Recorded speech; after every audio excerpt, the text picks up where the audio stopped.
Good morning बच्चों। हम लोग गृह विज्ञान में वायु शुद्धता महत्व एवं संपादन पाठ पढ़ रहे थे और इसी पाठ को आगे बढ़ाते हुए हम लोग पढ़ेंगे संवातन के प्रकार। तो बच्चों, संवातन प्रमुखतः दो प्रकार का होता है। पहली बात तो मैंने आपको पिछली कक्षा में ये भी बता दिया था कि संवातन होता क्या है। चलिए आज फिर मैं आपको दोहरा देती हूँ कि संवातन का अर्थ क्या होता है। तो बच्चों, संवातन का अर्थ होता है कि किसी आवासीय स्थल में या आवासीय स्थल से अशुद्ध वायु के निष्कासन तथा बाहर से शुद्ध वायु के आगमन की समुचित व्यवस्था ही संवातन कहलाती है।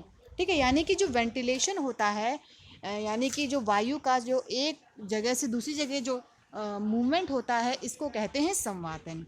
ठीक है, तो बच्चों संवातन में जो होते हैं मुख्यतः दो प्रकार के होते हैं। एक तो होता है आंतरिक संवातन। ठीक, तो आंतरिक संवातन मतलब इंटरनल। आंतरिक संवातन का तात्पर्य विभिन्न भवनों जैसे घर, स्कूल, कार्यालय आदि के भीतर वायु की उपस्थिति से है। यानी कि जो भी बंद कमरे में या बंद घर में या स्कूल में जो संवातन हो रहा है, ऐसे संवातन को आंतरिक संवातन कहते हैं।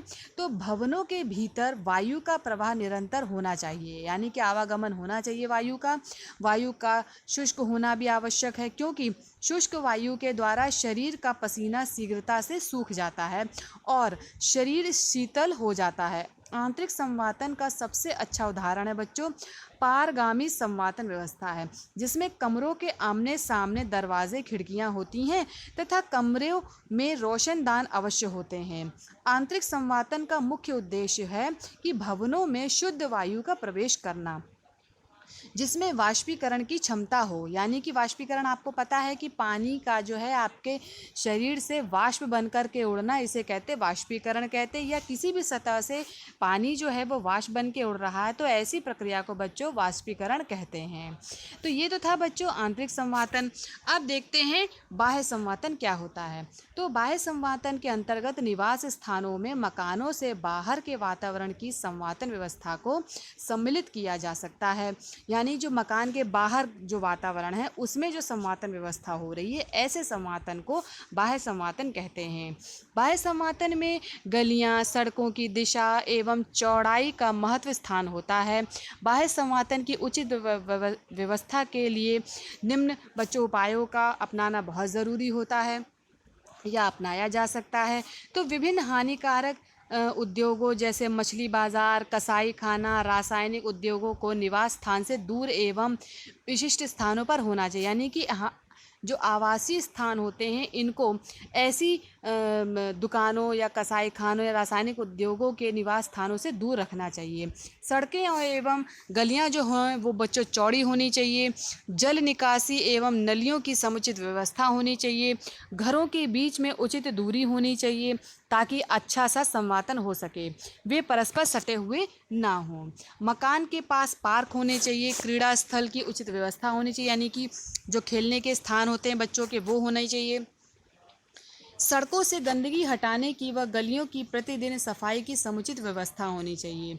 यानी कि जो गलियां हैं, जो सड़कें हैं, उनमें डेली जो है या रोज़ जो है सफाई होनी चाहिए। अब बच्चों देखेंगे कि संवातन के साधन क्या हैं। तो संवातन के साधनों को मुख्य रूप से निम्नलिखित दो भागों में विभाजित किया जा सकता है। पहला तो है प्राकृतिक साधन और दूसरा है कृत्रिम साधन। तो प्राकृतिक साधन में देखते हैं कि बच्चों क्या आता है। तो प्राकृतिक संवातन की प्रक्रिया विज्ञान के 3 नियमों पर आधारित होती है। एक तो संवहन, दूसरा विसरण, तो तीसरा है बच्चों चूषण। तो सबसे पहले देखेंगे कि संवहन क्या होता है। तो इस प्रक्रिया में पदार्थों के कण जो गर्म होकर फैल जाते हैं, ठीक है, जिससे वह कण हल्का हो जाता है। हल्का यानी कि थोड़ा सा ऊपर उठ जाता है हल्का होकर के। ये कण हल्का होने के कारण ऊपर उठ जाता है, जिसका स्थान ठंडे कण ले लेते हैं। संवहन यानी कन्वेंशन की प्रक्रिया इसी प्रकार निरंतर चलती रहती है जब तक समस्त कण गर्म होकर एक सामान्य तापमान प्राप्त नहीं कर लेते हैं। श्वसन की प्रक्रिया से उत्पन्न गर्म वायु ऊपर उठती है तथा उसका स्थान बाहर की शुद्ध वायु ले लेती है। यानी जब भी आप किसी भी आप स्थान पे जैसे हैं और उस जगह अगर कोई वायु है तो वो सबसे पहले क्या होगी, गर्म होगी, और गर्म वायु जो है गर्म होकर के हल्की होकर के ऊपर उड़ जाएगी और उसकी स्थान पर जो ठंडी वायु है वो उसका स्थान ग्रहण कर लेगी।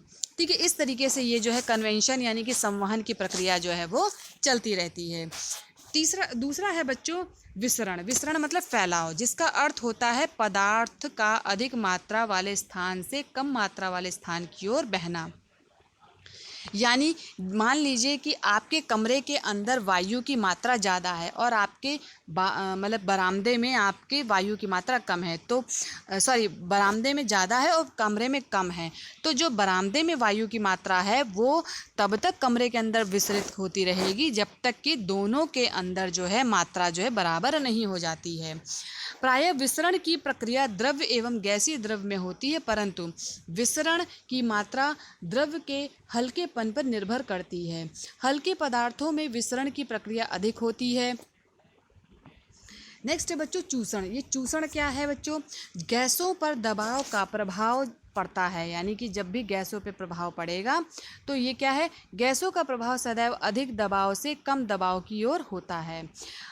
उदाहरण जैसे यदि कमरे में वायु का दबाव कम है और बाहर की वायु का दबाव अधिक है तो बाहर की वायु अंदर आनी प्रारंभ हो जाएगी, जबकि विपरीत स्थिति में वायु अंदर से बाहर जाएगी। ये प्रक्रिया जो है वो चूषण कहलाती है, यानी एस्पिरेशन कहलाती है। यानी जब विपरीत परिस्थितियों में जो वायु का है बाहर मूवमेंट है, यानी कि जो एक जगह से दूसरी जगह जो आवागमन हो रहा है विपरीत परिस्थितियों में, तो ऐसी स्थिति को क्या कहते हैं, चूषण कहते हैं, या ऐसी प्रक्रिया को चूषण कहते हैं। नेक्स्ट आता है बच्चों कृत्रिम संवातन। ऐसे स्थान जहां वायु का आवागमन आंशिक रूप से है या संभव नहीं होता है वहां प्राकृतिक साधन अधिक सफल नहीं हो पाते हैं। यानी जहां पर आप वायु का आवागमन नहीं है तो प्राकृतिक साधन तो उपलब्ध होंगे नहीं बच्चों, वहां पे ना तो संवहन होगा, ना तो विसरण होगा, ना तो चूषण होगा। ठीक है, तो ऐसी जगह पे कृत्रिम संवातन की आवश्यकता होती है। अतः संवातन के कृत्रिम साधनों द्वारा संवातन की प्रक्रिया पूर्ण की जाती है। उदाहरण, सिनेमा घर में पूरे समय खिड़की दरवाजे नहीं खोले जा सकते हैं, वहाँ कृत्रिम संवातन व्यवस्था का प्रयोग किया जाता है। अतः वहाँ एसी या पंखों की व्यवस्था की जाती है। ठीक है बच्चों, तो ये तो था बच्चों कृत्रिम साधन। अब संवातन के हम लोग एक फ्लो चार्ट के द्वारा समझ सकते हैं कि संवातन के साधन क्या होते हैं बच्चों। तो प्राकृतिक साधन जो हैं बच्चों, संवातन के साधन को बच्चों आप लोग फ्लो चार्ट में भी हम लोग देख सकते हैं। तो पहला है प्राकृतिक, दूसरा है कृत्रिम। और प्राकृतिक साधन को हम लोग तीन तरीके से हम लोग देख सकते हैं। पहला है रोशनदान, चिमनी, और तीसरा है दरवाजे व खिड़कियाँ। कृत्रिम साधन है बच्चों साधारण पंखे, निर्वातक पंखे और वातानुकूलित यंत्र। तो ये है कृत्रिम साधन। ठीक है, अब एक एक करके डिस्कस करेंगे हम लोग कि संवातन के जो पहले तो देखेंगे संवातन के प्राकृतिक साधन क्या हैं। तो संवातन के निम्नलिखित प्राकृतिक साधन हैं। रोशनदान सबसे पहले लेंगे। रोशनदान, तो ये आप लोग इस शब्द से भली भांति परिचित हैं बच्चों। ये कमरे की दीवार के ऊपरी सिरे पर छत के नीचे लगा होता है, छत से बिल्कुल सटे हुए लगा होगा। श्वसन क्रिया के दौरान निकलने वाली गर्म व अशुद्ध वायु हल्की होकर के ऊपर उठेगी, यानी कि जो आप लोग सांस फेंकेंगे तो उसमें जो गर्म वायु होगी वो जो वायु फेंकेंगे वो गर्म होगी। ठीक है, तो वो हल्की होकर के ऊपर जाएगी, यानी कार्बन डाइऑक्साइड, और रोशनदान के माध्यम से बाहर निकल जाएगी। रोशनदान के माध्यम से सूर्य का प्रकाश कमरे में आ जाता है या आता है, जिससे कमरे में उपस्थित जो हानिकारक कीटाणु हैं उनका विनाश हो जाता है। यदि कमरे में रोशनदान की उचित व्यवस्था ना हो तो कमरे की गर्म व अशुद्ध वायु का उचित मात्रा में निष्कासन नहीं हो पाता है बच्चों, जिससे क्या होगा, कमरे का वातावरण गर्म हो जाएगा। संवातन व्यवस्था के उचित संचालन में रोशनदान की महत्वपूर्ण भूमिका होती है। यानी अगर आपको अपने कमरे में या अपने घर में संवातन की व्यवस्था अच्छी चाहते हैं तो आपको रोशनदान लगाना बहुत आवश्यक हो जाता है। नेक्स्ट बच्चों चिमनी। चिमनी भी आप लोगों को पता ही है चिमनी होती क्या है, आप लोगों ने देखा भी होगा, जैसे बड़े बड़े भट्टे लगे हैं उनमें ऊपर लंबी सी चिमनी टाइप की लगी होती है ना। तो ये घरों में भी लगाते हैं चिमनी। ये कमरे की छत के साथ नीचे से छत तक बनाई जाती है, जिसका कार्य कमरे, रसोई घर या अलाव जलाने के दौरान उत्पन्न धुएं को कमरे से बाहर निकालना होता है। चिमनी के प्रयोग से कमरे की हवा शुद्ध एवं स्वच्छ बनी रहती है। चिमनी का प्रयोग पहाड़ी क्षेत्रों में आग जलाकर कमरा गर्म करने के लिए किया जाता है। यानी कि इसका जो प्रयोग है ज़्यादातर बच्चों कहाँ करते हैं, पहाड़ी क्षेत्रों में। वर्तमान समय में अब रसोई घरों में ईंधन, लकड़ी आदि ईंधनों के प्रयोग के स्थान पर कुकिंग गैस का प्रयोग होता है, जिससे धुआं उत्पन्न नहीं होता है। इसी कारण चिमनियों का प्रयोग भी कम हो गया है। पहले बच्चों चूल्हा जलाया जाता था तो धुआं होता था, ऐसी स्थिति में चिमनियों का प्रयोग किया जाता था।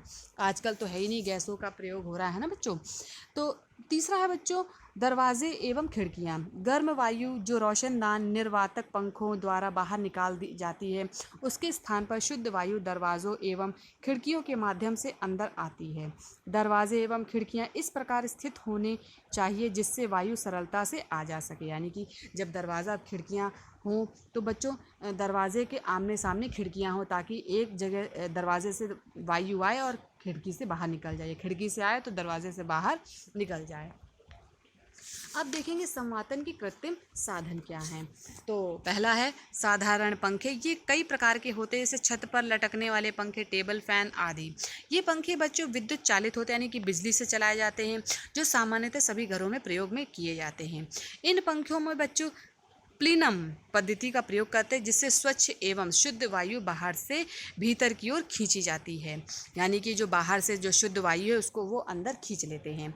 इन पंखों से वायु की गति में वृद्धि होती है, जिससे पसीना शीघ्र सूख जाता है। सामान्य पंखे का प्रयोग शीतल वायु के लिए कूलर में किया जाता है। कूलर के तीन ओर जाली में घास लगी होती है, जिससे वायु ठंडी होती है और कूलर में लगा पंखा उसे कमरे में फेंकता है। यानी कि कूलर का कार्य क्या है कि जो ठंडी वायु को अंदर फेंकना है। तो ये तो था एक साधारण मतलब कृत्रिम साधन है संवातन का। नेक्स्ट है बच्चों निर्वातक पंखे। ये निर्वातक पद्धति पर आधारित होते हैं। इन पंखों के द्वारा कमरों की गर्म एवं अशुद्ध वायु को बाहर खींचा जाता है, ताकि जिसे कहते हैं एग्जॉस्ट। क्या कहते हैं, एग्जॉस्ट। जैसे आप किचन वगैरह में लगाएंगे तो जो पंखी होती है उसका मुंह दीवार की ओर बाहर की ओर लगाया जाता है, और जो उसका जो मोटर होती है वो अंदर लगाई जाती है, ताकि जो गर्म हवा है वो बाहर की ओर खींच ली जाए, ताकि उसका स्थान ग्रहण करने के लिए ठंडी व शुद्ध वायु कमरे में प्रवेश कर सके। निर्वातक पंखों का प्रयोग अस्पतालों, सिनेमा घरों, बड़े हॉलों आदि में किया जाता है। नेक्स्ट बच्चों वातानुकूलित यंत्र या फिर कहेंगे एसी। ये संवातन में प्रयोग की जाने वाली आधुनिक पद्धति है। वातानुकूल यानी एयर कंडीशनड के द्वारा वायु के ताप, आर्द्रता एवं आवश्यक स्वच्छता को नियंत्रित किया जाता है। यह एक विद्युत चालित यंत्र होता है। श्वसन क्रिया के परिणाम स्वरूप कमरे में एकत्रित अशुद्ध एवं गर्म वायु को इस यंत्र द्वारा ग्रहण किया जाता है, जहां इसका शुद्धिकरण होता है तथा पुनः इसे कमरे में भेज दिया जाता है। आप लोगों ने एसी का नाम तो सुना ही है, कितना ठंडा ठंडा कूल कूल रहता है। तो ये क्या करता है कि श्वसन क्रिया के द्वारा जो भी अशुद्ध वायु जो है कमरे के अंदर आ गई है वो इसका शुद्धिकरण करके बाहर भेज देता है। विद्युत से चलने के कारण इस यंत्र के उपयोग का खर्च अधिक होता है। वर्तमान में वातानुकूलित यंत्रों का प्रयोग रेल, बस, हवाई जहाज़ों तथा कार्यालयों में किया जा रहा है। ये उपकरण बच्चों तीन प्रकार से कार्य करता है। एसी जो है इस उपकरण में लगे पंखे के नीचे यह अशुद्ध वायु को अपनी ओर खींच लेता है। कमरे से खींची गई जो वायु है बच्चों, बाहर की वायु को यह शीतल करता है तथा साथ ही उसमें उपस्थित धूल कण आदि को भी छानकर अलग कर देता है। ये शुद्ध की गई वायु को कमरे में भेज देता है। यानी कि ये तीन कार्य जो हैं वो एसी के हैं। अब बच्चों देखेंगे कि घर के आदर्श संवातन क्या हैं। तो घर के लिए आदर्श संवातन, घर में आदर्श संवातन के लिए बच्चों निम्न बातों का हमें ध्यान रखना चाहिए। घर में वायु के निर्गम एवं सुचारू प्रवेश के लिए घर के कमरों में पर्याप्त संख्या में दरवाजे खिड़कियां होनी चाहिए, ताकि जो है वायु का आवागमन हो सके। मकान में खिड़कियां कम ऊंचाई पर बनवानी चाहिए, क्योंकि शुद्ध वायु का तापमान कम होता है और भार अधिक, इसलिए वह अधिक ऊंचाई तक नहीं पहुंच पाती हैं। कमरे से अशुद्ध वायु की बाहर निकासी के लिए कमरों के ऊपर रोशनदान आमने सामने बनवाने चाहिए। कमरे में उपस्थित हानिकारक रोगाणु नष्ट हो जाएं, इसके लिए कमरे में सूर्य की रोशनी आने की पर्याप्त व्यवस्था होनी चाहिए, ताकि जो है सूर्य की किरणें क्या करती हैं, जो रोगाणु हैं, जो विषाणु हैं, उनको नष्ट कर देती हैं। प्रतिदिन शुद्ध वायु की उपलब्धता के लिए घर के आसपास खुली जगह पौधे लगवाने चाहिए। पौधे लगाना बहुत ज़रूरी होता है। ये क्या करते हैं, जो वातावरण होता है बच्चों उसको शुद्ध करता है। कैसे करेगा बच्चों शुद्ध? ये जो अशुद्ध वायु है, जैसे मानव द्वारा जो कार्बन डाइऑक्साइड बाहर निकाली जाती है, उसको वो ग्रहण करके ऑक्सीजन जो है वो आपको उपलब्ध कराता है। अब देखेंगे बच्चों, बहुत इंपॉर्टेंट है कि संवातन का महत्व क्या है। तो मनुष्य को जीवित रहने के लिए शुद्ध वायु का होना अत्यंत आवश्यक होता है, क्योंकि इसी से मनुष्य के शरीर में ऑक्सीजन की पर्याप्त मात्रा में आपूर्ति हो सकती है। ऑक्सीजन, जिसका वायु में लगभग 21% हिस्सा होता है, ये प्राणदायिनी गैस है। आपको पता है कि अगर पूछा जाए कोई 1 नंबर के क्वेश्चन में कि प्राणदायिनी गैस कौन सी है, तो आप बताओगे ऑक्सीजन। और इसकी वायु में कितनी मात्रा है? 21% है। आवासीय स्थलों में श्वसन क्रिया के परिणाम स्वरूप वहाँ के वातावरण में कार्बन डाइऑक्साइड की मात्रा बढ़ जाती है तथा ऑक्सीजन की मात्रा अपेक्षाकृत कम हो जाती है। ऐसे में क्या करना चाहिए बच्चों? संवातन की प्रक्रिया का उपयोग कर वायु के संतुलन को सामान्य बनाए रखा जाता है, जिससे गर्म एवं अशुद्ध वायु बाहर निकल जाती है, जिसका स्थान शुद्ध एवं स्वच्छ वायु ग्रहण कर लेती है। स्वच्छ व शुद्ध वायु से मनुष्य स्वस्थ रहता है। अतः संवातन मानव जीवन के लिए अत्यंत उपयोगी है। यानी कि संवातन अगर होगा तो शुद्ध वातावरण आपके चारों तरफ फैला रहेगा, और इससे क्या होगा? आप स्वस्थ रहेंगे। तो यहाँ बच्चों आपका जो पाठ है वायु, शुद्धता, महत्व एवं संवातन, ये समाप्त होता है। अगर आपको पूरे पाठ में या आज के टॉपिक में कहीं पे भी बच्चों दिक्कत आई हो तो आप ग्रुप में डाल के पूछ सकते हैं। धन्यवाद बच्चों आज की कक्षा के लिए।